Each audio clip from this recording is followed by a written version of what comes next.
요.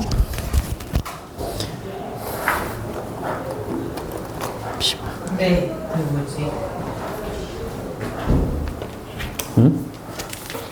열이 똑같은 열이 증가를 하는데 온도 어떻게 증가를 안 해요? 어떤 거? 그 등온. 등온 팽창할 수 있죠.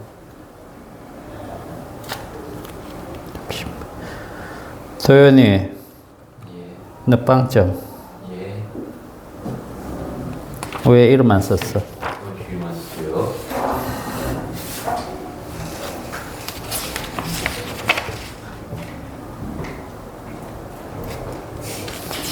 샀는데.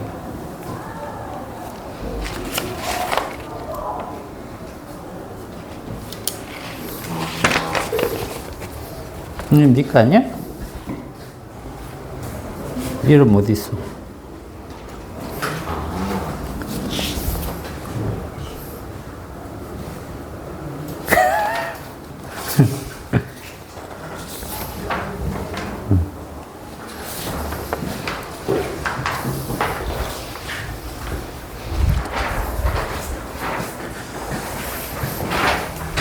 종환이 빼고 다 맞아. 다. 응? 종환이만 하나 틀리고. 와, 진짜 간다지다 진짜.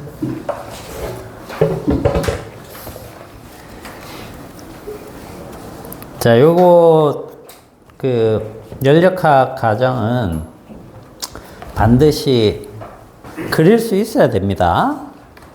알겠죠? 네.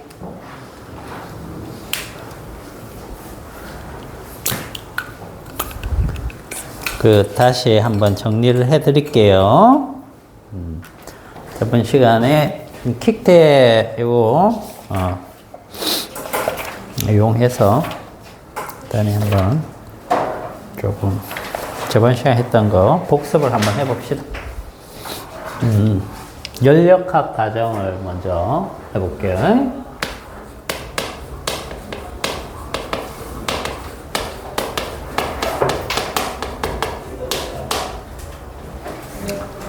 자, 연력학 가정에서 네 가지 가정을 기억해야 된다고 했죠. 그죠? 자, 첫 번째 우리 퀵 테스트하고 같이 해가지고 봅시다. 1번이 이제 기체 부피를 일정하게 유지하면서 온도를 높인다라고 했어요. 그러면 이걸 갖다가 우리가 등적 과정 또는 이제 정적 과정 뭐 이런 식으로도 표현합니다. 자, 이게 등적이기 때문에 델타 V가 어떻다는 얘기예요. 델타 V가 0이라는 뜻이 되겠죠. 그죠? 그러면 우리가 Q는 W 플러스 델타 U 여기에서 얘가 여기이기 때문에 W가 얼마라는 얘기야? 0이 된다는 뜻이야. 그래서 이게 0이 되기 때문에 Q는 델타 U입니다. 무슨 뜻이에요? 무슨 뜻일까? 자, 델타 U 이거 어떻게 나타낼 수 있어요? 2분의 3 KT 2분의 3 KT입니까? 아니요. KT는 분자 하나만 얘기하는 거고, 그죠? 전체를 얘기하면 nRT 이렇게 되겠죠. 그죠? 그러면 이 값들은 앞에 있는 것들은 다 상수값인데 결국은 얘가 변한다라는 뜻이 되겠죠. 그죠? 그래서 등적 가정은 압력, 부피 이렇게 잡았을 때 우리가 보일의 법칙 할 때 이 그래프를 썼었죠. 그죠? 그래서 보일의 법칙 때문에 얘는 기본적으로 이런 형태를 항상 늘 생각하고 있으면 좋습니다. 자, 어쨌든 등적이기 때문에 부피가 변하지 않고 압력은 대신에 어떻게 된다? 압력은 올라가야 되겠죠. 자, 여기 A라고 치고 여기 B라고 쳐볼게요. 얘들아, 압력이 왜 증가하겠니? 온도 올라갔어. 온도 올라가면 기체가 팽창하려고 하잖아. 그지? 팽창하려고 하는데 이 교실처럼 용기가 딱 고정이 돼 있어가지고 부피에 팽창하는 걸 막아버려요. 그럼 얘네들은 어떻게 돼? 벽면을 때리는 정도가 더 세겠죠. 미는 힘이 더 세다는 뜻과 같은 거죠. 그러니까 압력이 커지는 거야. 부피는 그대로인데 압력이 커진다. 온도가 올라가죠. 알겠어요? 그래서 요건 이제 점선을 이렇게 등온선을 그려준다라고 하면 자, 요렇게 생각할 수 있어야 되겠습니다. 알겠죠?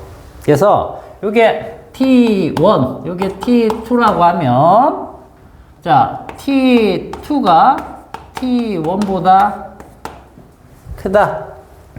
알겠죠? 요걸 생각해 봅시다. 됐지? 자, 그 다음에 2번, 두 번째는, 잠깐만, 또 영상 녹화 안 되면. 녹화되고 있어. 좋았어. 자, 두 번째는 이거 뭡니까? 압력을 일정하게 유지한다라고 되어 있어요. 그죠? 압력을 일정하게 유지한다. 압력을 일정하게 유지하기 때문에 이걸 등압 과정이라고 우리가 표현을 합니다. 있지?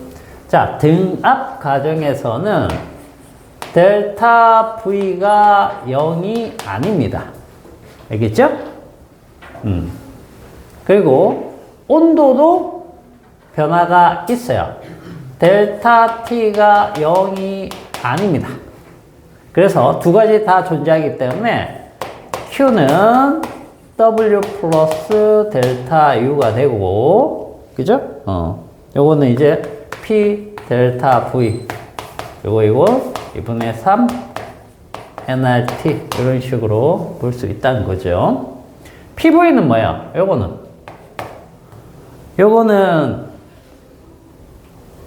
이걸로 바꾸면은 nRT죠? 그죠?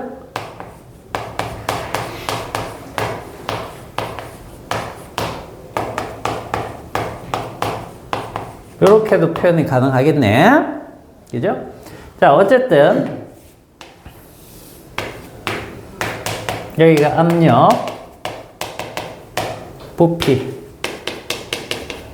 자, 이렇게 잡으면 등압이기 때문에 압력이 변하면 안 되니까, 그죠? 여기서 이렇게 어디론가 가야 되겠죠?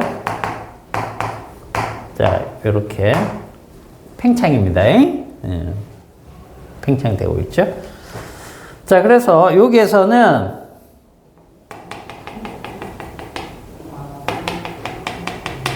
이 아래쪽 면적, 요게 뭐가 된다? W가 된다. W가 된다. 자, 그 다음 등온선을 그리면 이렇게 봤을 때 여기가 T1, 여기 T2, T2가 더 크다, T1보다. 그래서 온도도 갈아탔죠. 그죠? 그러니까 온도 변화도 있다. 온도가 높아지고 부피도 커진다. 되겠니? 이게 등압 과정입니다. 그 다음에 세 번째가 온도가 일정하다라고 했으니까 등온 과정이 되겠습니다. 등온. 자, 등온은 델타 T가 0이죠. 그죠? 델타 T가 0입니다. 그래서 델타 U가 0이 되거든요. 그러면 Q는 W. 요거밖에 안 남죠. 그죠? Q는 W.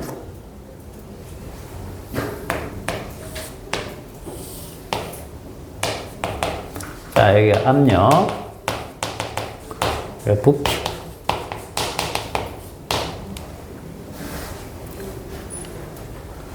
자, 등온 과정이기 때문에 여기 이제 등온선입니다. 등온선. 등온선을 따라 이렇게 해주시면 되겠죠. A, B 이렇게. 알겠죠? 여기 따라 이렇게 가는 거. 자, 여기에서 이 그래프 아래쪽 면적이 뭐가 된다? W가 된다. 이 W는 공급된 열 에너지만큼이 전부 다 일로 간다. 알겠니?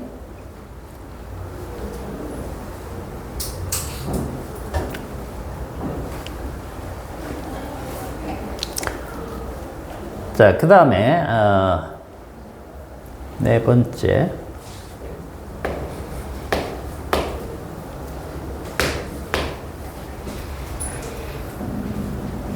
단열 과정이죠.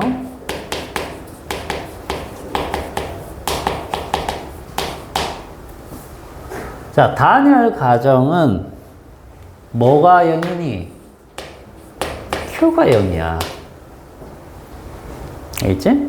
Q 자체가 0이기 때문에 0은 W 플러스 델타 U예요. 그래서 W가 만약에 일을 하는 거다 라고 하면 일을 하게 되면 팽창을 하기 때문에 기체가 팽창을 하면 내부 에너지는 감소를 해서 온도가 떨어진다. 이렇게 생각하면 되겠죠? 그래서 얘가 뭐라고 했습니까? 공기가 상승하면 팽창하면서 온도가 떨어지죠. 그래서 은결이 생기기 때문에 구름이 만들어지는 거다라고 했던 것. 자, 여기가 압력, 부피. 자, 여기서는 등온선을 자, 이렇게 그리고 이렇게 그렸을 때 T2, T1, T2가 T1보다 클 때 자, 여기를 A로 잡고 B는 요 라인이 아니고 이쪽 라인에 어딘가에 있어야 되겠다. 여기 B다. 그러면 자, 이렇게 갈아타는 게 있어야 되겠죠. 그죠? 그때도 요 아래쪽 넓이가 W가 알겠지? 일을 하는데 온도가 오히려 떨어진다. 일을 하는데 온도는 일정하다. 그죠? 일을 하니까 온도가 높아진다. 일을 하니까 온도가 높아지는 것보다 이건 뭡니까? 열을 받으면 일도 하고 온도도 높아지고. 오케이? 그런 개념들이다.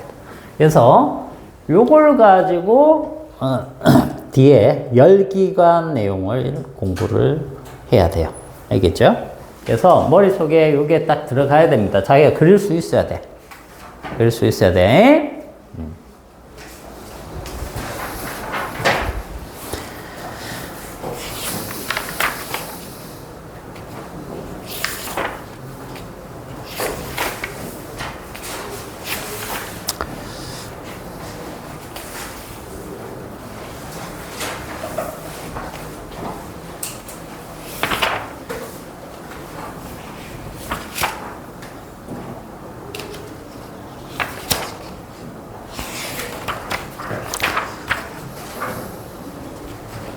자, 그러면 181페이지 잠시 가보세요. 181페이지. 정적 과정이라고 돼 있죠? 그죠? 등적 과정, 뭐 정적 과정 되겠습니다. 그 그래프를 보니까 PV 그래프 해가지고 나와 있죠. 그죠? 그 다음에 T 그래프. 자, 압력 온도 그래프. 압력 온도 그래프 어떻게 된다? 네, 압력. 여기 온도, 절대 온도입니다. 절대 온도. 그죠? 요거 뭐예요? 압력은 증가했죠. 압력이 증가합니다. 압력이 이렇게 증가를 해요. 그때 온도도 증가를 했네요. 온도도 어느 정도 이쪽으로 증가를 한다는 뜻이 되겠죠. 그래서 이런 그래프가 뭐 만들어질 것이다. 또는 이런 그래프를 보고 여러분들이 이 4개의 과정 중에서 찾을 수 있어야 되겠다는 뜻이에요. 알겠니? 맨날 이 압력 부피가 제일 기본 그래프지만 다른 형태로도 나올 수 있다는 거죠. 자, 그 옆에 보시면 뭐도 나와 있어요? VT 그래프네. VT 그래프. 이거 언제 봤어요? 이 그래프는. 샤를 법칙. 샤를 법칙에서 이쪽 잘릴 것 같은데.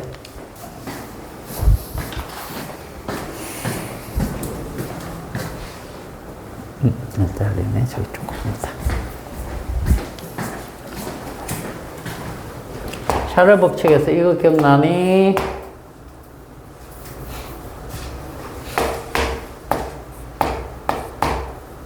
자, 이때는 T가 뭐였어요?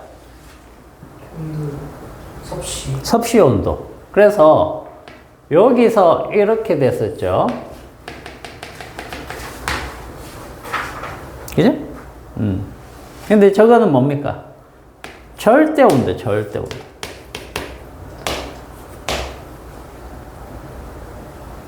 뭔 말인지 알겠어요? 절대 온도는 어디서부터 그린 거니? 여기서부터 이렇게 그렸다고 생각하시면 돼요. 원점이 여기니까 여기가 절대 온도 0도 그냥 이렇게 생각하시면 돼요. 네, 이런 식으로 가는 거예요. 이런 식으로. 보통은. 얘가? 자, 여기에서는 이제, 등적이기 때문에, 등적이면은 이 그래프 안 나오겠죠? 그죠? 등적은 어떻게 해야 돼? 여기 값이 일정하고 온도가 증가를 했기 때문에 이런 형태로 바뀐다는 뜻이에요. 그래서 세 가지 다 볼 수 있어야 되겠습니다. 세 가지 다. 할 수 있겠죠? 그죠? 자, 그러면 저기 연력학 제2법칙으로 갈까?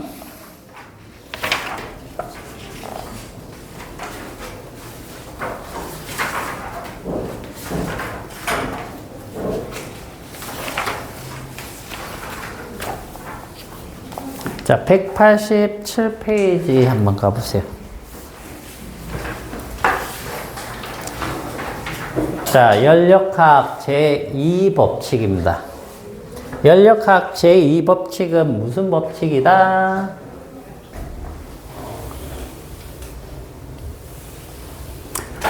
연력학 제1법칙은 다른 표현으로 뭐라고 그랬어요?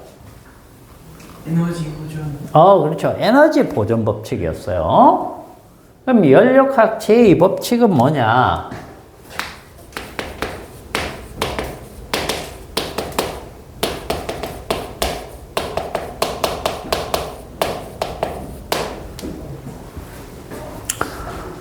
이거는 방향성이 있다는 거예요. 자연계에는 방향성이 있다.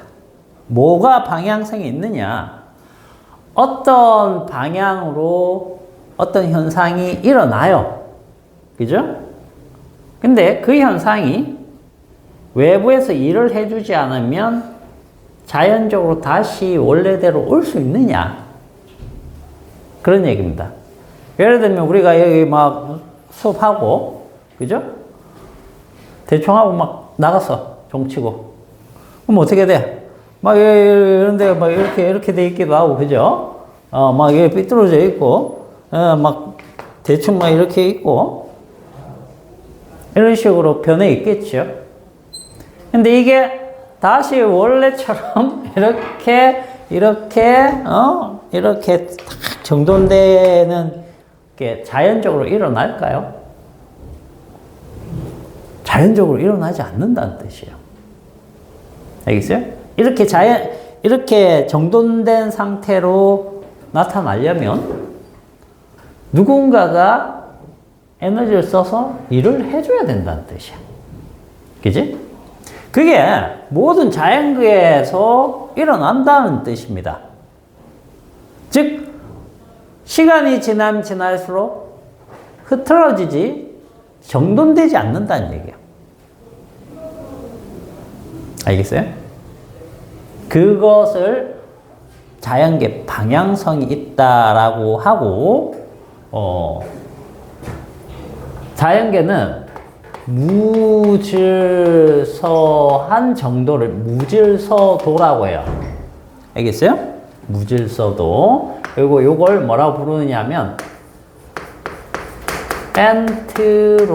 엔트로피라고 부릅니다. 자, 요게 무질서도가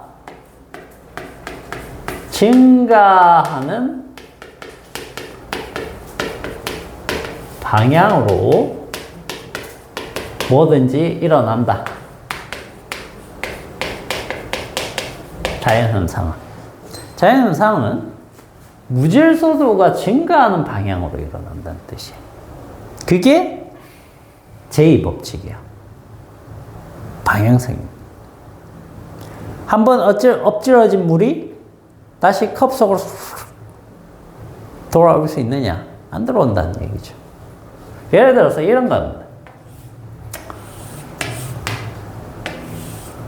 자, 여기 칸막이로 해가지고 까만색 바둑알들, 그죠? 쫙 이렇게 여기 까만색 바둑알들, 여기에다가 흰색 바둑알들 딱 정돈을 해주는 거죠. 네, 이러죠. 그 칸막이를 딱 제거를 하고 흔들어요. 엄청 흔들어가지고 탁 놨더니 다시 이렇게 됐어. 보통은 섞이잖아. 그죠?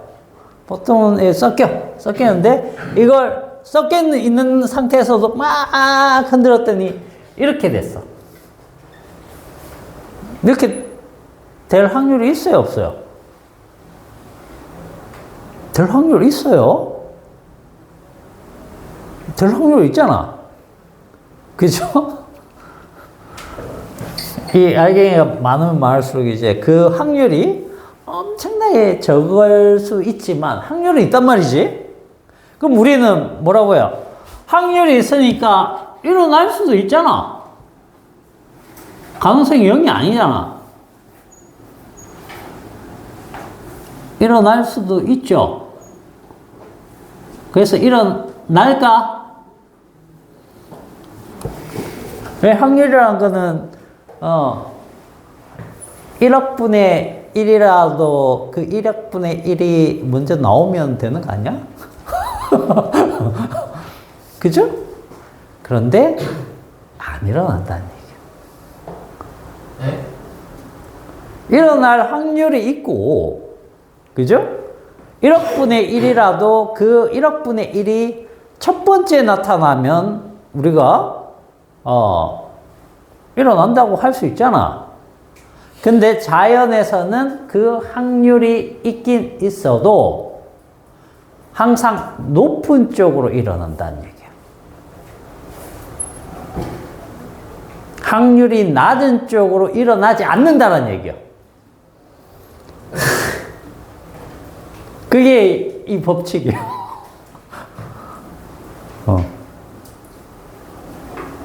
그러면 이게 확률이라는 게 필요가 없는 거 아니에요? 응? 아니지. 확률이랑 필요 없는 게 아니고 확률이 큰 쪽으로 자연은 항상 뭔가가 일어난다는 뜻이에요. 알겠어요? 뭐 이렇게 하면 막 섞이겠죠? 섞이고 그 섞이는 가지수도 많잖아. 막 하면은 그 섞임에 대한 것들이 나타나겠죠. 여러 가지로. 그렇게 여러 가지로 나타나는 게 안 나타나는 그 현상들에 비해서 확률이 높다는 거예요. 그래서 그쪽으로 나타난다는 뜻이에요. 그러니까 이렇게 정돈이 어느 정도 반 이렇게 정리될 수도 있고 별의별 가지수가 많겠죠. 근데 그런 적은 확률은 다른 많은 확률에 비해서 일어나지 않는다는 뜻이에요. 당연한 거 아니에요? 그렇죠. 당연한 거죠.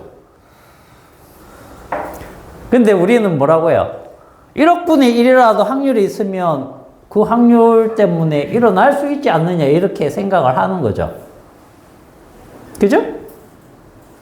근데 자연은 그렇지 않다는 뜻이에요. 그 1억분의 1 그건 안 일어난다는 얘기예요. 그건 안 일어난다. 기준이 있어요. 응? 아니 물론 이걸 누가 1억 번 흔들어 제껴가지고 그죠? 볼 수도 있겠죠.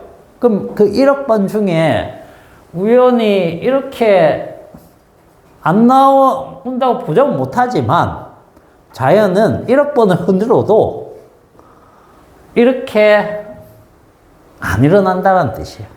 사람이 했는 건 자연이 했는 게 아니에요? 응? 사람이 했는 건 자연이 했는 게 아니에요? 아니지. 자연이 흔드는 건데 나무가 봐봐. 이렇게 막 흔드는 건 썩는 거죠. 썩는 과정이에요. 근데 사람이 만약에 이렇게 하나씩 갈랐어. 이게 외부에서 일을 하는 겁니다. 그렇게 외부에서 일을 하지 않는 이상 흔들어 갖고는 이게 이렇게 안 나온다는 뜻이야.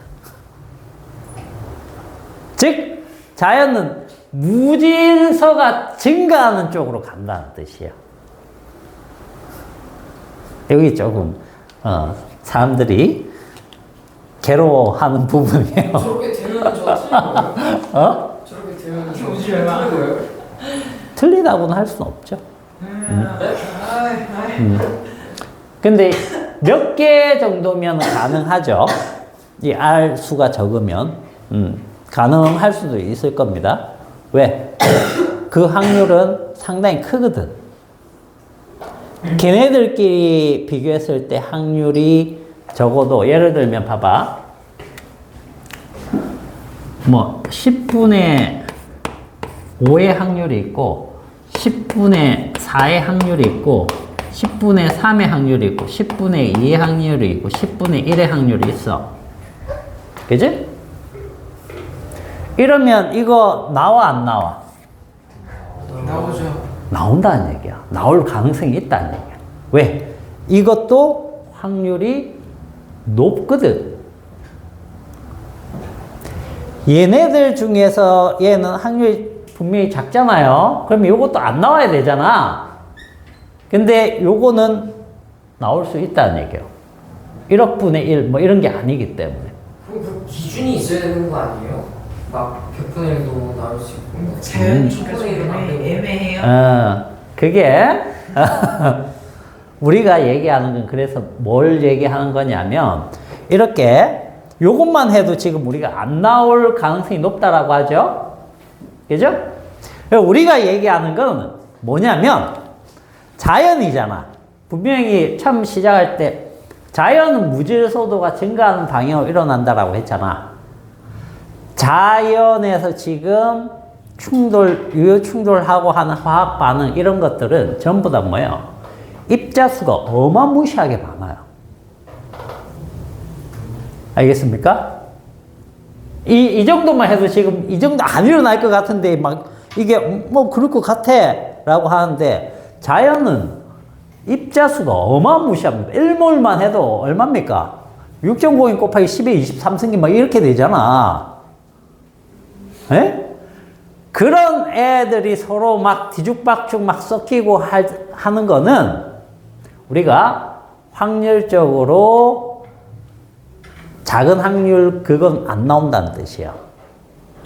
알겠어요? 근데 지금 이렇게 적어 놓은 건 뭐예요?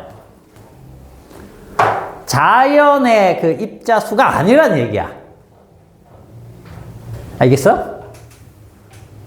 이거는 확률이 매우 높은 거란 얘기죠. 자연에 비교를 하면. 이해 갑니까? 그래서 지금 이 얘기는 주사위 던지기 해가지고 6분의 1 확률, 뭐 6분의 3 확률 뭐 이런 얘기가 아니에요. 아시겠어요? 이거는 엄청나게 이 모집단 이 분모가 엄청나게 큰 경우를 얘기하는 겁니다. 그럼 그렇게 그 입자가 많은데 그 경우로 가는 입자가 하나도 없어요. 응? 뭘 가는 게? 예를 들어서 막 그러니까 그 많은 것들이 반응을 했을 때 그 중에서 확률이 가장 높은 쪽으로 자연이 이렇게 만들어내고 있다는 뜻이에요. 항상 그렇죠. 그게 이 얘기입니다. 그래서 뭔가가 자 예를 들면 이런 거죠. 김밥을 놔뒀어. 김밥 먹다가 놔둔 거야. 그죠? 이게 그냥 에어컨도 안 된다 그러면 엄청 덥잖아요. 지금 뭐 거의 30 몇 도 되니까 그걸 갖다가 몇 시간 방치해 뒀어. 그지? 자, 그러면 얘네들이 어떻게 되는 겁니까? 상하겠죠? 그러면 이 상한 김밥이 더 오래 놔뒀어요. 그러면 원래 맛있는 김밥으로 돌아갑니까? 안 돌아간다는 얘기예요. 왜? 얘네들 구성하고 있는 그 입자들의 그 화학 반응 있죠? 에? 그런 것들을 얘기하는 거예요. 걔네들이 산소가 반응을 해가지고 다른 애들하고 유효적인 반응을 해서 다른 산화시켜서 다른 물질로 일으키는 확률이 훨씬 다른 것에 비해서 크다라는 얘기예요. 그래서 그쪽으로 일어난다는 것이. 그 반대 방향으로 다시 산소가 알아서 분리돼가지고 그렇게 안 된다는 얘기예요. 이게 무슨 얘기와 같으냐면 여러분들 철광석 있죠? 철. 철은 자연 상태에서 어떻게 있습니까? 철광석으로 있죠. 그래서 Fe2O3 뭐 이렇게 있잖아. 그지? 그러면 이걸 사람들이 재련을 통해 가지고 Fe2로 만든단 말이야. 철광석이 Fe2O3였어요. 그냥 돌이랑 같이 있는 걸 철광석이라고 했어요. 원래 돌이랑 같이 붙어 있죠. 붙어 있는데 그거를 다 떨궈내고 철광석 위주로만 이제 만듭니다. 그게 뭐냐면 쉽게 생각하면 녹슨철이에요. 녹슨철. 네? 철은 가만 놔두면 그대로 있는 게 아니고 뭐야? 산소랑 반응해가지고 변해버리죠. 그 상태가 이건데 이걸 재련을 통해 가지고 이렇게 만들 수 있어요. 근데 자연 상태에서 알아서 이렇게 갈까? 안 간다는 얘기예요. 이렇게 가려면 탄소를 갖다가 엄청 높은 온도에서 산소를 조금만 줘가지고 CO2로 만들어가지고 이걸 얘랑 반응시켜가지고 얘네가 산소 얘가 좋아하는 것보다 더 좋아하거든? 알아서 떼가버려요. 떼가버리면서 이렇게 만든단 말이야. 그런 게 자연 상태에서 일어날 수 있느냐는 거야. 안 일어난다는 거죠.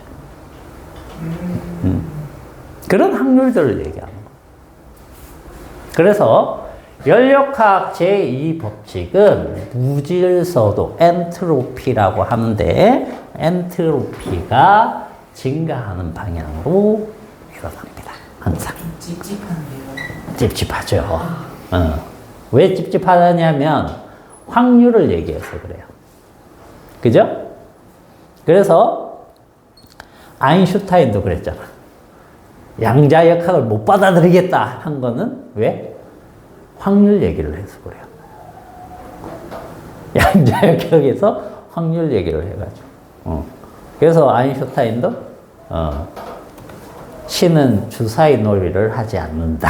이런 말을 남기면서 양자역학이 나오는데 엄청나게 기여를 한 사람이 아인슈타인이거든?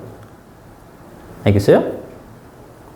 양자역학의 아버지라고 불리는 사람 누구냐면 플랑크란 말이야. 막스 플랑크. 근데 그 사람도 양자역학 안 믿었어요. 왜냐면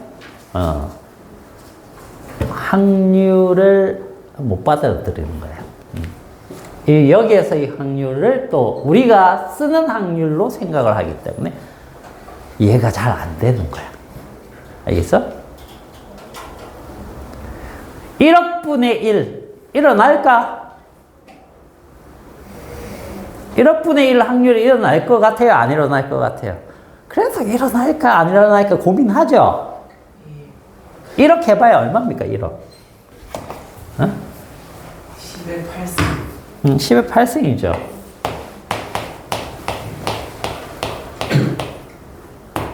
요거죠. 요것만 해도 와, 이거 일어날 것 같기도 하고 안 일어날 것 같기도 하죠. 그죠? 근데 지금 얘기하는 확률들은 어떤 확률이다?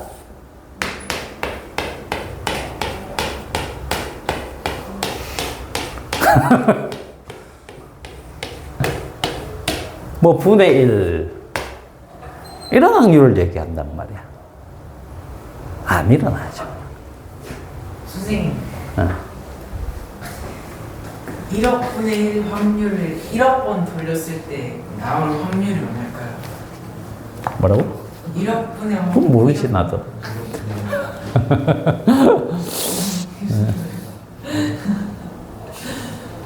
알겠습니까?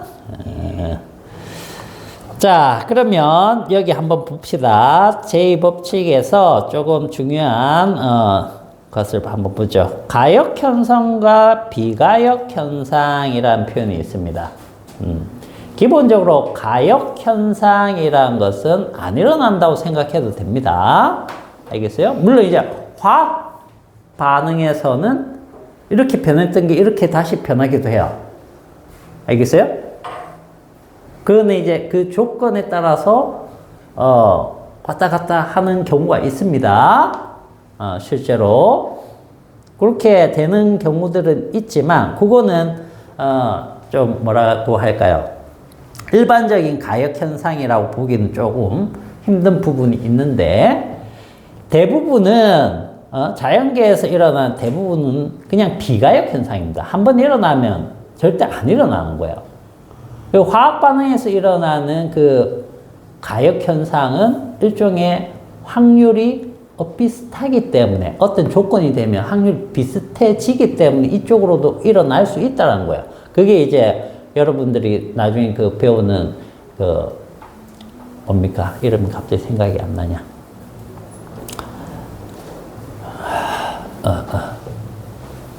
그 이름이 뭐였지?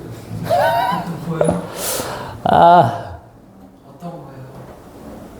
설명을 해주세요. 그 평형을 맞추려고 이동하는 거 있죠. 동적 평형. 그걸로 가는 거고, 그게 이제 일종의 확률이 비슷하기 때문에 가능한 겁니다. 그러나 일반적인 것들은 가역과 비가역의 그런 방향성에 대해서 너무 확률적으로 차이가 많이 나기 때문에 한쪽으로는 일어나고 다른 쪽으로는 일어나지 않는 게 기본입니다. 얘가 여기 있던 게 떨어졌어. 떨어졌는데 이게 다시 올라올 수 있나? 안 올라온다는 거죠. 그죠? 그런 얘기들입니다. 그래서 비가역 현상이 기본적으로 우리 주변에서 일어나는 것이고 그 비가역 현상이 무질서도가 증가하는 방향이다 라고 생각을 하시면 되겠습니다. 자, 거기 저기 밑에 보시면 가역 변화 이렇게 되어 있죠. 자연 현상의 변화 중 가역 변화는 뭐라고 되어 있습니까? 없다라고 되어 있죠. 그죠?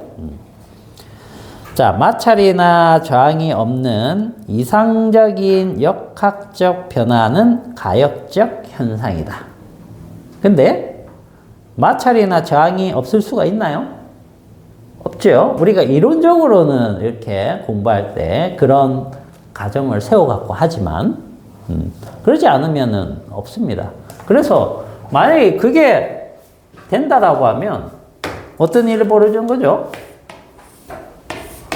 이게 진짜면 여기 있던 게 이쪽으로 가도 이게 무한히 왔다 갔다 해야 된다는 얘기죠. 그죠? 근데 실제로는 어떻습니까? 여기서 왔다 갔다 하다가 여기 멈추게 돼야 됩니다. 그지? 우주에서 해야 돼요? 뭐가? 우주에서도 마찬가지죠. 왜? 여기 마찰이 생기잖아. 그쵸? 여기 생기는 겁니다. 우주에 기체가 아예 없어요? 아예 없지 않아요. 있습니다. 절대 진공하고 우리가 보통 얘기하는 진공은 다릅니다. 우리가 얘기하는 진공은 일정 부분 이하로 입자수가 내려가면 그때부터 진공이라고 해요. 알겠어요? 진공에도 압력이 있는 겁니다. 기체 압력이 있어요. 근데 절대 진공이라고 하는 건 아무것도 없는 거예요. 아무것도 없는 절대 진공은 거의 없다라고 봐도 됩니다. 우주에도 원자, 알갱이 하나가 있거든요. 그리고 많이 모여 있는 데도 있죠. 그죠? 그게 이제 성운이 있는 쪽은 가스와 먼지가 엄청나게 밀집되어 있습니다. 거기에서 뭐가 만들죠? 별이 만들어져요. 태양 같은. 알겠죠?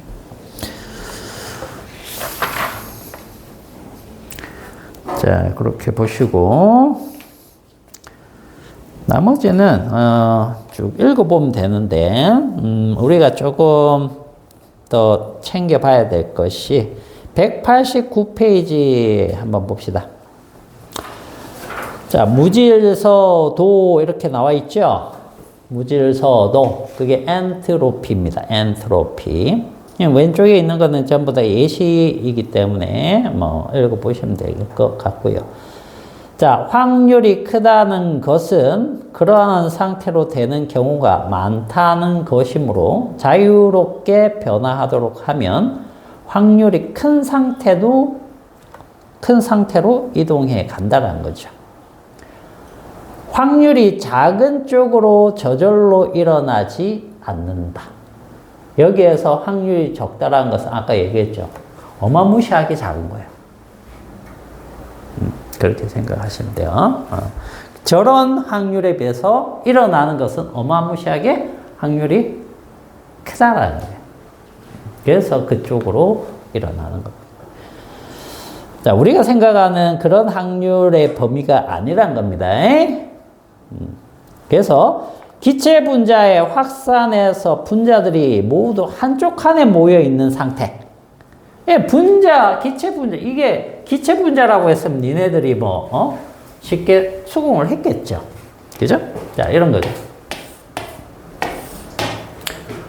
자, 여기는 기체가 있고, 일몰 있다라고 해봅시다.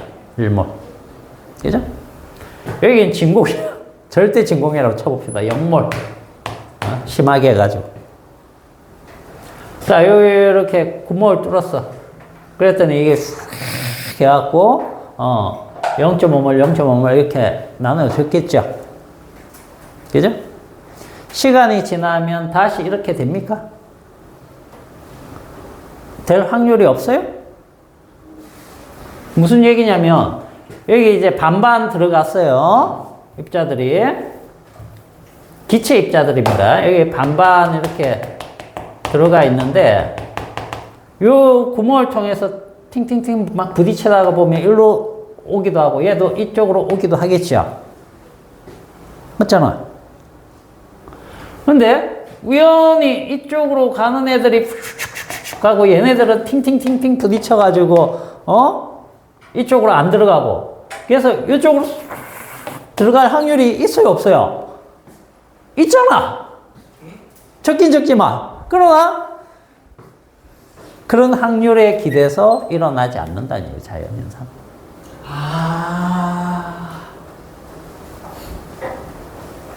그런 확률에 기대서 자연현상은 일어나지 않는다.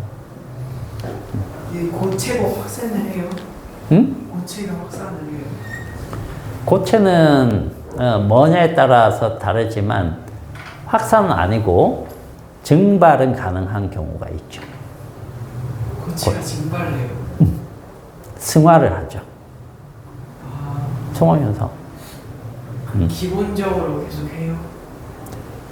그러니까 어떤 물질이냐에 따라 달라지는 거야. 금속이요. 금속이면 안 하죠. 왜냐하면 걔네들의 그 전기력이 원체 강하기 때문에. 그러나 얼음 같은 경우면 승화 현상이 일어나죠. 그래서 얼음 놔두면 어떻게 돼요? 그 주변 벽면이 얼음으로 자꾸만 쌓이죠. 여기서 증발했던 게 다시 붓고 그렇게 되는 것들이. 얼음이 점점 작아지죠. 오래 두면. 알겠니? 자, 여기는 한번 쭉 여러분들이 읽어보는 것도 괜찮을 것 같아요. 그래서 여기에서는 무질서도 엔트로피라는 개념만 잘 알아도 될 것 같아요.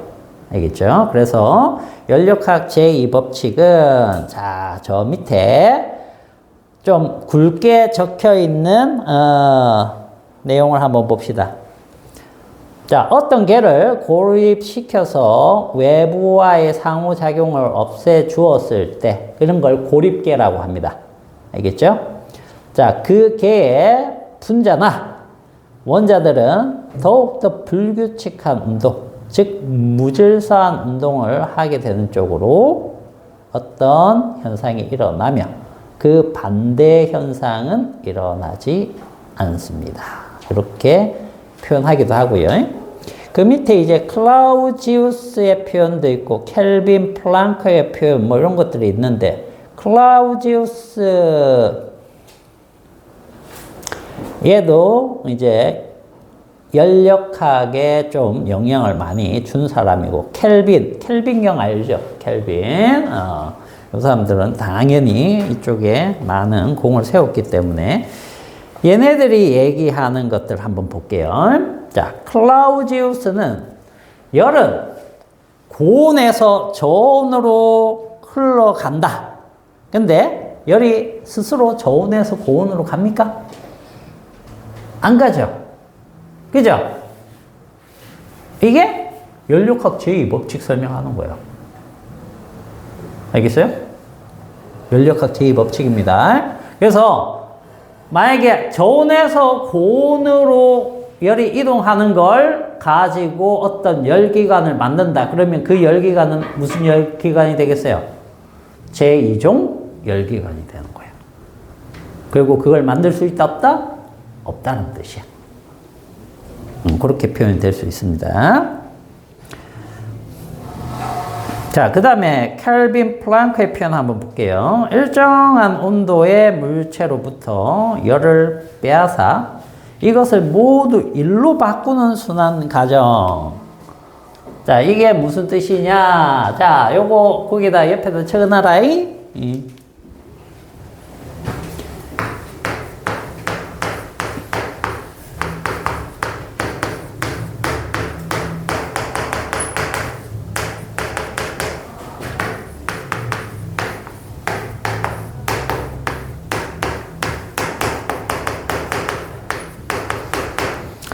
자, 둘 다 맞나요? 둘 다 틀리나요? 둘 중에 하나가 맞나요? 둘 중에 하나가 맞으면 뭐가 맞나요?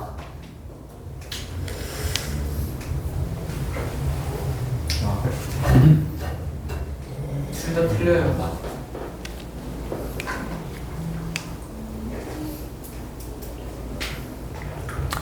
이거 니네 다 배운 건데? 정유리, 네, 정유리 맞춰요. 저 정유리 물게요. 자, 손바닥까지 해봐. 때 나온다, 넘어가죠. 자, 여기 1이죠? 그죠? 1 하면은 마찰열로 다 전환되죠? 다요? 다 가지고 그러면 1이 남아있나? 아니, 막 소리 나잖아요. 소리도 가죠. 네. 그 소리는 뭘로 가는데 또? 소리는 또 가서 소리 에너지가 그럼 또 열로 에너지 다 사라질 거 아니야? 예? 소리는 열로 안 가나? 소리가 왜 소리 열로 가요? 그럼 제가 종환이한테 소리 지르면 종환 못 바래요? 소리가 뭐야? 소리. 에너지요. 에너지네. 에너지끼리 전원 가능하잖아. 그래서 무슨 얘기냐면 이런 거예요. 물론 이제 니네가 소리를 거쳐가니까 그건 빼더라도 소리로 거쳐가는 거 말고 전부 다 가능합니다. 요거는. 근데 소리도 에너지고 빛도 에너지고 얘네들이 전부 다 결과적으로 전환되는 건 열 에너지라고 보시면 되겠어요. 왜냐면 그럼 소리 계속 지르면 지구온난화 가속화되는 거예요? 다 열로 가면은? 네가 소리를 지르는 게 그건 영향을 거의 안 미치겠죠. 근데 우주 전체로 보면은 그게 에너지가 돌고 있는 거야.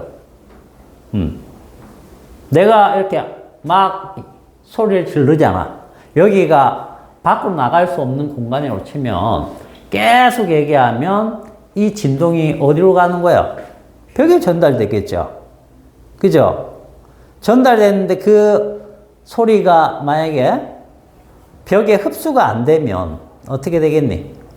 계속 소리가 맹맹맹맹 돌아야 될 거 아니야? 계속 들려요? 아니, 다 갇혀 있으면, 만약에 그렇다라고 하면. 맞죠? 그죠? 계속 소리가 하고 돌아다녀야 될 거 아니야? 불도 마찬가지야. 불을 딱 꺼버리면 빛이 어디로 갔어? 그러네. 빛이 있어야 될 거 아니야? 이 안에서 계속 돌아다녀야 될 거 아니야? 분해 흡수가 되죠. 그 빛이 순간적으로 어딜 가요? 몰라요. 어딘가? 소리도 마찬가지예요. 소리도 지금 선생님이 하고 있는 소리가 계속 돌아다녀야 될 거야. 그럼 계속 들려야 될 거 아니야? 근데 안 들리는 이유가 뭐냐면 전부 다 벽에 다 흡수를 해요. 그럼 벽에 흡수된다는 뜻은 뭐예요? 벽을 이루고 있는 입자들이 진동을 하고 있는데 걔네들이 흡수하면 더 진동을 이렇게 한다는 뜻이에요. 그래서 소리가 좀 못 깰 수 있어. 유리잔. 물론 그건 공명을 이용한 거지만 더 흔들어줘갖고 팍 깨주잖아요. 결국은 뭐예요? 이걸로 다 가는 겁니다. 알겠어요? 입자의 운동으로 가기 때문에 다 열로 간다라고 얘기를 하는 거예요. 근데 문제는, 그래서, 봐봐. 화학 에너지를 꺼내가지고, 우리가 뭔가를 열기관 통해가지고 이렇게 막 일을 하죠. 그죠? 어떤 에너지를 꺼내고 쓴단 말이야. 전기가 됐든 뭐가 됐든 쓰고 나면 전부 다 열로 가는데 그 열은 고온에서 저온으로 자연적으로 가기 때문에, 즉 엔트로피가 증가하는 방향으로 가버리기 때문에 우리가 그걸 끌어모을 수가 없어요. 끌어모을 수가 없다고. 근데 우주 전체로 보면은 에너지가 일정하다며. 그죠? 에너지가 일정한데 에너지 절약을 왜 해? 맞잖아. 에너지 안 없어지는 거잖아. 근데 왜 해요? 쓸모 있는 에너지 양이 감소를 하는 거야. 쓸모 있는 에너지 양이라는 얘기는 쓸모 있다는 것은 이런 거야. 화석 연료, 전기 에너지. 무슨 말인지 알겠어요? 그런 것들이에요. 근데 뭘로 가면 쓸모없는 에너지가 되는 거야? 열로 가면. 이거 주워 담을 수가 없어요. 왜 주워 담을 수가 없습니까? 여기다 열을 모아놨어. 그 열이 그대로 있습니까? 고온에서 저온으로 자연적으로 흘러가요. 그러니까 이게 안 되는 거죠. 다른 것들은 저장이 되는데 얘는 저장이 안 되는 거야. 그래서 이거는 100% 전환이 가능해요. 그러나 이거는 안 돼요. 이게 뭐냐? 제2법칙 저거예요. 저걸 표현하는 거야. 다른 방식으로. 그래서 이게 가능하다라고 주장하는 게 뭐다? 제2종 열기관이 됩니다. 무슨 뜻이냐면 봐봐. 여기에 고온이 있고 여기가 저온이 있어요. 이렇게 뽑아냈지만 고온 주변은 전부 다 저온이야. 맞죠? 이쪽으로 보내는데 여기에 열기관이 있는 거야. 열기관. 열을 이용해서 일을 할 수 있는 기관이야. 증기기관 같은 거. 그럼 여기에서 만약에 일을 했어. 근데 여기에 있던 열이 전부 다 100% 일로만 갈까? 아니란 거죠. 이쪽으로 자연적으로 가는 부분이 있다는 얘기예요. 당연한 거 아니야? 엔진, 자동차 엔진 생각해 보세요. 그래서 펑펑 열이 생기잖아. 근데 엔진 주변으로 열 나가요, 안 나가요? 나가죠. 그거는 일이 안 된단 말이지. 그래서 이게 100을 줬는데 이거 20 했어요. 그럼 80으로 버려지는 거야. 이걸 다시 이렇게 바꿀 수 있느냐? 못 바꾼다. 이게 제2법칙에 대한 얘기입니다. 이게. 그게 켈빈 플랑크 있죠? 그 표현입니다. 옆에다가 이거 잘 적어 놓으세요. 알겠죠? 그래서 이 표현만 알고 있으면 안 됩니다. 이 표현만 알고 있으면 안 되고 다양한 표현으로 얘기할 수 있어야 돼요. 클라우지우스의 표현 있죠. 고온에서 저온으로 열은 자동으로 이동하고 저절로 저온에서 고온으로 가지 않는다. 저온에서 고온으로 갈 수 있게 하는 방법이 완전 없습니까? 아니죠. 에너지를 쓰면 가능해요. 알겠어요? 에너지를 쓰면 가능한데 자연적으로는 안 된다는 얘기예요. 외부에서 일을 해줘야 된다는 거지. 자, 그리고 거기 제2종 연구기관은 존재하지 않는다. 요것도 제2법칙을 표현하는 겁니다. 고립된 계의 비가역 변화는 엔트로피가 증가하는 방향으로 진행한다. 이렇게 되어 있습니다. 그래서 이런 다양한 표현을 알아두시면 되겠어요. 여러분들 엔탈피 들어봤습니까? 엔탈피. 화학에서 나오죠? 엔탈피는 이거 뭐예요? 못 들어봤어요. 아, 못 들어봤나? 물질이 가지고 있는 에너지라고 생각하시면 돼요. 자, 이거 얘가 에너지 갖고 있어요? 안 갖고 있어요? 갖고 있어요. 갖고 있죠. 그럼 이건 얘의 엔탈피가 있을 겁니다. 그죠? 근데 얘의 엔탈피를 직접 측정하는 방법은 없어요.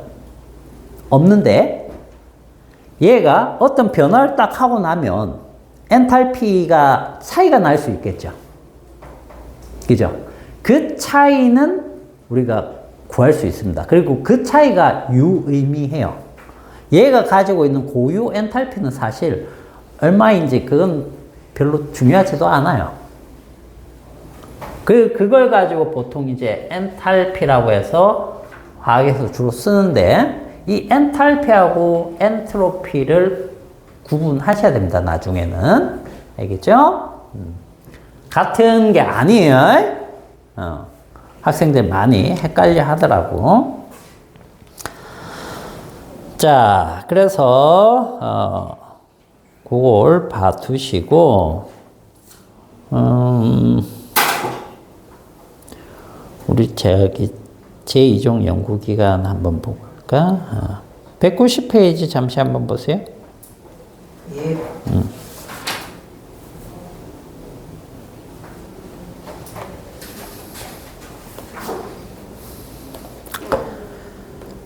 자, 거기 보시면 이제 그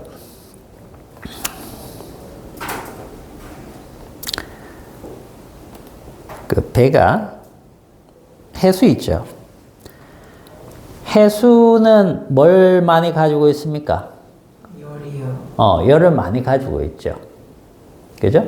근데 열을 많이 가지고 있지, 그게 고온의 해수는 아니죠. 그죠? 근데 보통 이제 제2종 연구기관 이거 하는 사람들이, 이런 해수의 열을 뽑아 쓰고, 그걸 가지고, 스크루를 돌리고, 그죠? 일을 한다는 얘기예요. 그러고 나면 뭐가 나오겠니? 얼음이 나오는 거야. 이게 뭐가 잘못된 거예요? 걔네들이 얘기하는 거 이거예요. 여기, 여기 해수야. 그지? 자기들이 이거 이제 고온이라고 하고, 그죠? 이게 얼음. 이 차이를 일로 바꿀 수 있다는 거죠. 그죠? 근데 실제로 이게 가능하냐는 거죠. 가능하겠습니까? 이 얼음을 이렇게 만들려면 여기에서 엄청난 에너지를 뽑아 써야 되겠죠. 근데 이 에너지를 뽑아 쓰는 여기에서도 열이, 이 열기관이 이 해수의 온도보다 더 높다는 거야. 이게 더 높기 때문에 지금 우리가 고온, 열기관, 저온 이렇게 적어놔서 여기가 될 것 같지만 실제로는 여기가 저온이 되고 여기가 고온이 돼서 이렇게 안 간다는 뜻이에요. 알겠어요? 그래서 얼음이 될 수가 없습니다. 여기 일하고 난 다음에 그 에너지 뽑아 쓰고 나니까 이 에너지가 줄어드니까 얼음이 만들어지고 그런 일은 일어나지 않는 겁니다. 그래서 이종 연구기관 이런 것들은 기본적으로 방향성에서 잘못되어 있다. 1종 연구기관은 뭐였습니까? 에너지를 안 주고 일을 하는 거였죠. 그죠? 아예 뭐 아무것도 안 주고 그냥 무한히 일을 할 수 있는 그런 원리였다라고 하면 이종 연구기관은 방향성, 즉 고온, 저온의 그 방향성이 중요하다. 그래서 1법칙은 위배 안 되는데 2법칙이 위배되느냐, 2법칙에는 위배 안 되는데 1법칙이 위배되느냐, 이거 구분해서 사용하셔야 돼요. 알겠니? 자, 그 다음 이제 열기관 나오죠. 자, 191페이지로 잠시 가봅시다. 열기관. 자, 열기관은 뭘 얘기하는 겁니까? 사람들이 예전에는 이 열 있죠. 진짜 쓸모없다라고 생각을 했단 말이야. 열 자체를 아예 이걸로 못 바꾸던 시절이 있었어요. 알겠어요? 열은 따뜻해 하고 끝이야. 그러던 시절이 있었단 말이지. 그런데 제임스 와트 이런 사람들이 열을 이용을 해서 일을 할 수 있는 기관을 만들었어요. 그래서 어느 정도 쓸모가 생긴 거죠. 어느 정도. 그래서 자, 열을 가지고 일로 바꾸는 이런 장치, 이걸 뭐라고 부른다? 열기관이라고 부르고요. 이 열기관의 효율, 이게 이제 중요한 것이 된 거죠. 효율이 얼마나 나오느냐? 효율이 지금 열기관들 뭐 자동차 엔진 같은 거 있죠? 그죠? 이거 효율이 어느 정도 나올 것 같아요? 여러분들이 생각할 때. 몇 퍼센트 정도 나오면? 47. 47? 20? 또. 실제로는 20에서 40 사이인데 40이면 거의 최대치예요. 현실적으로. 대부분이 20 초반입니다. 무슨 얘기예요?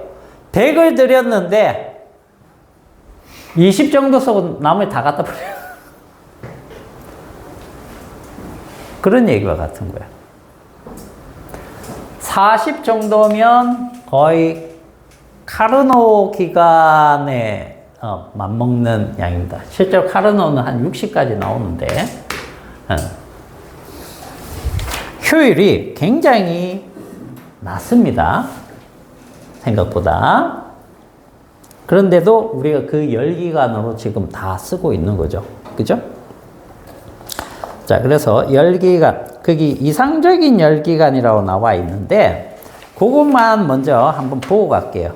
이상적인 열기관이란 건 뭐냐?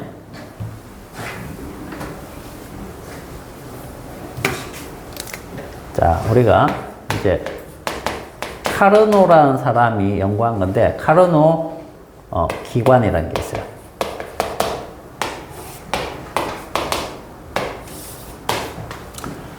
자, 이게 압력 부피 그래프예요.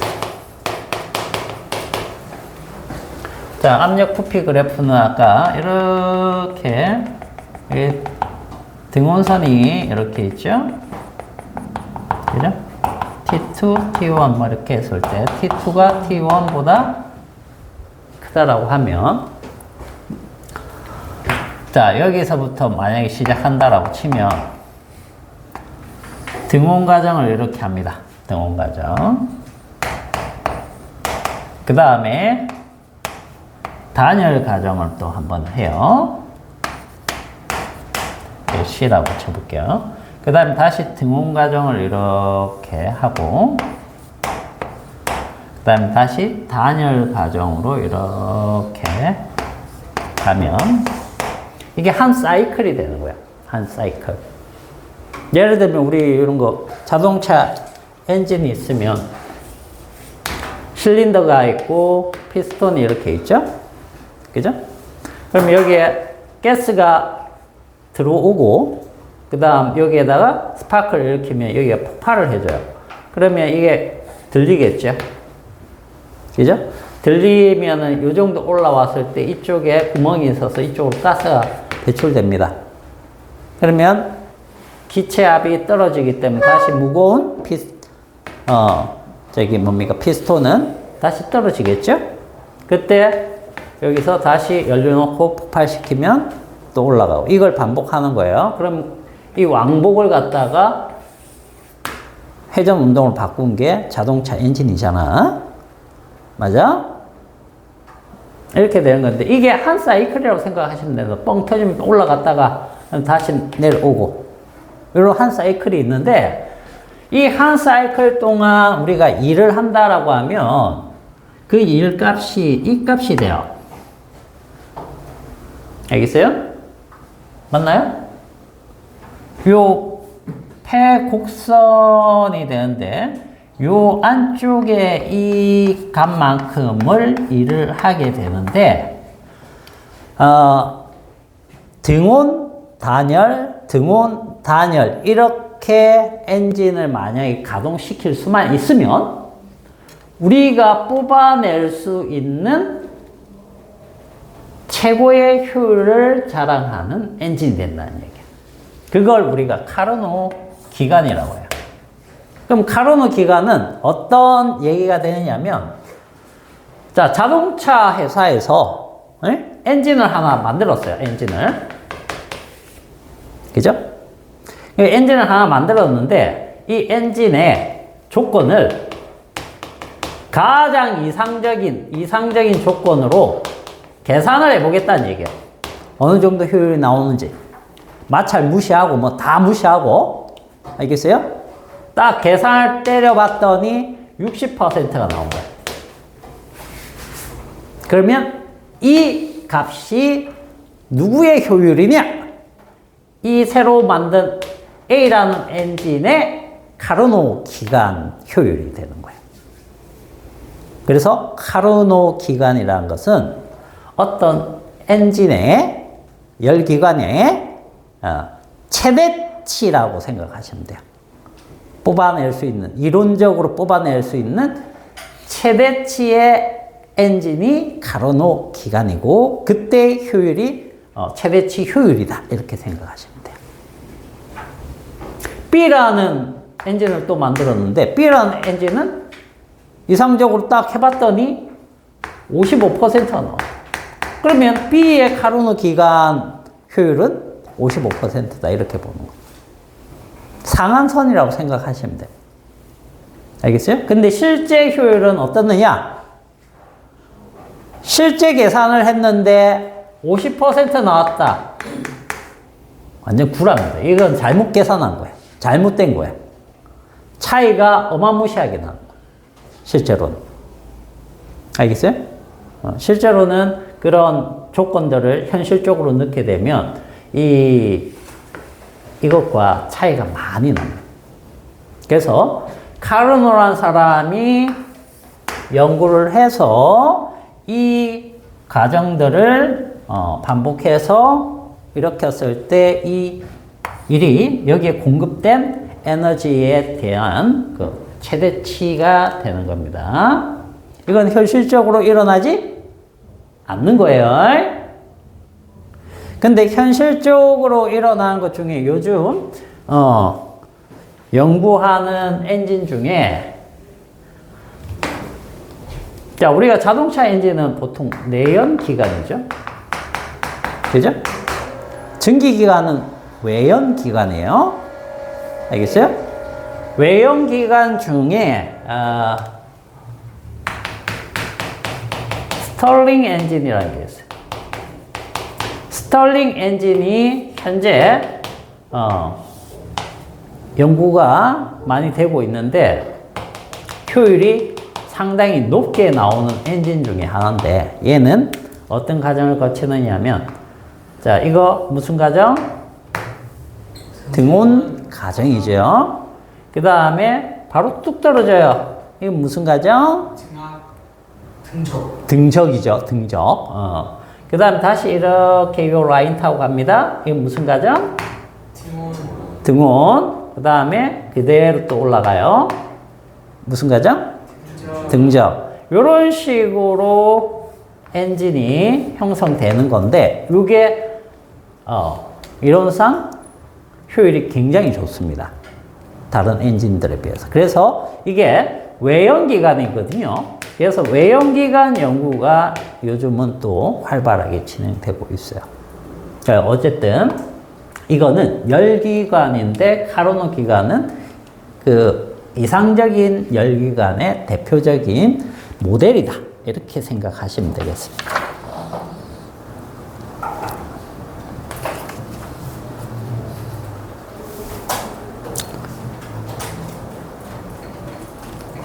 자, 우리 책에 192페이지 카르노 열기관 최대 효율을 갖는 이상적인 열기관이다. 어떤 엔진을 만들면 그 엔진의 이상적인 열기관을 가정했을 때 얘기라고 생각을 하시면 되겠어요.